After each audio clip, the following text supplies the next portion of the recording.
తెల్లరపల్లె బాలస్వామి నా పేరు. ఈరోజు కుసిజ్ఞ కేంద్రం నుండి వచ్చి చెప్పడం జరిగింది సార్. అది చాలా సురేష్ సార్ అనుకో, తర్వాత సార్ పేరు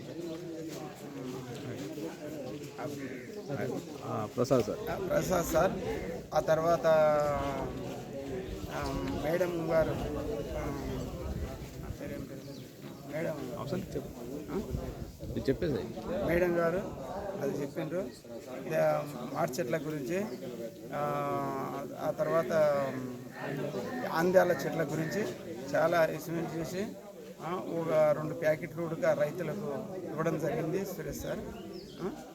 దానివల్ల చాలా ఇతరాలు ఎప్పుడు ఊరి పెట్టుకొని నష్టపోయే బదులు కొన్ని పంటలు మార్చుకోవడానికి మంచిగా ఉంటుందని సురేష్ సార్, ఆ సార్ ఆయన పేరు ఆ సార్, పెద్ద సార్, ఇద్దరు కలిసి చాలా వివరంగా చెప్పినందుకు వాళ్ళకి ధన్యవాదాలు.